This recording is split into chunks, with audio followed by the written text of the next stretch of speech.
Hello there folks, and thanks for joining me at my tying bench once again. And today I'm going to tie up a dry fly pattern this time around. And it's a simple little caddis pattern this time. It's called the sparkle caddis. And I'm tying it in the tan version here, the tan color. You can tie it in olive, black. I've tied it in a variety of colors. And I'm tying it on a size 14. I generally tie it from a 14 down to a 16, so I'll do the large size for the video here.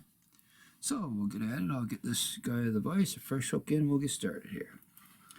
So I'll put my size 14 dry fly hook in, lock it down here, 9/4 furrow mustad hook, or your favorite dry fly hook will do the job just fine.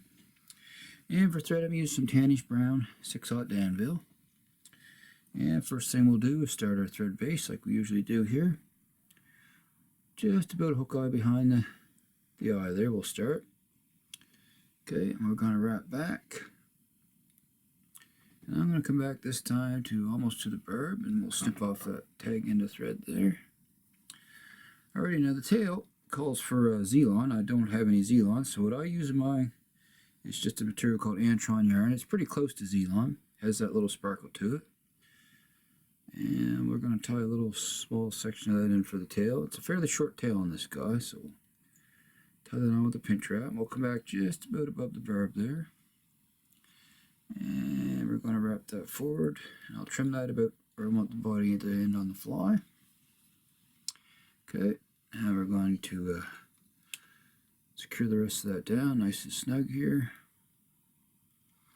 Some nice tight wraps. Okay.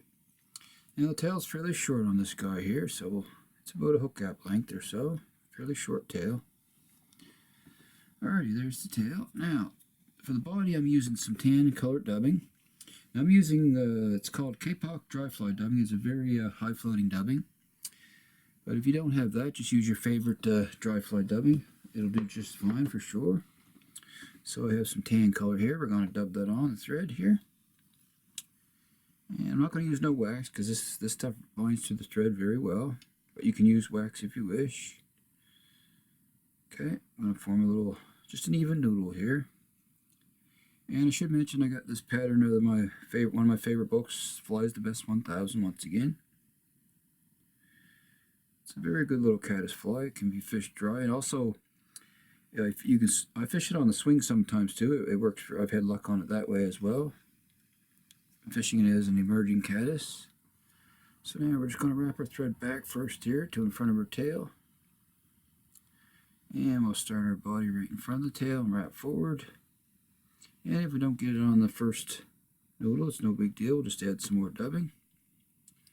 Okay, I'm going to add a little bit more dubbing to the thread here,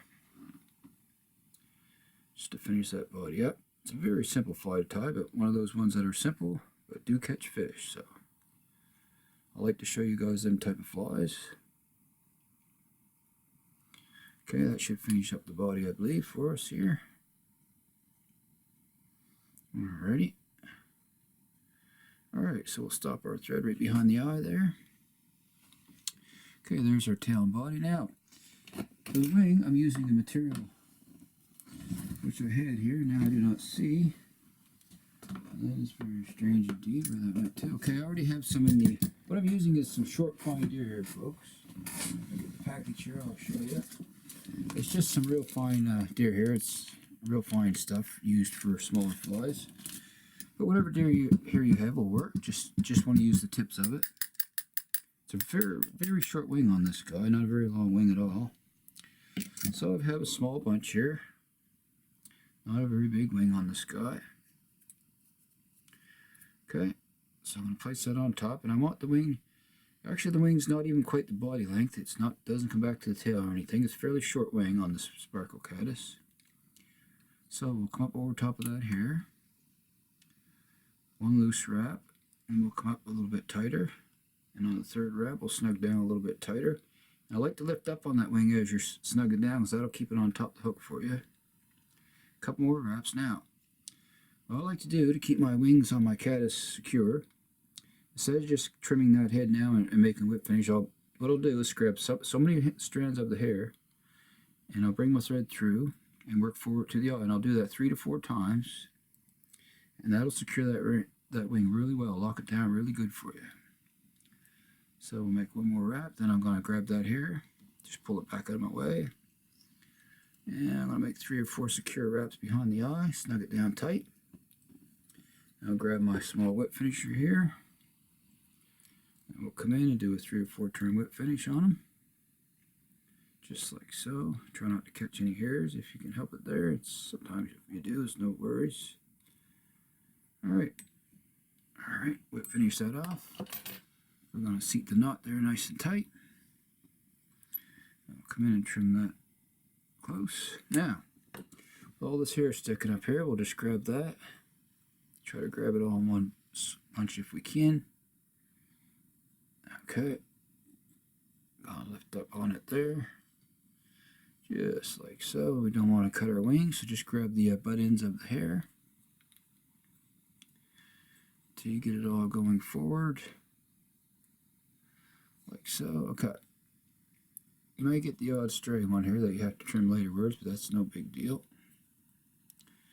Alright, we're going to grab that. I'll grab it with my fingers here, and I'm going to trim on a slight angle straight across over top of the eye, just like so.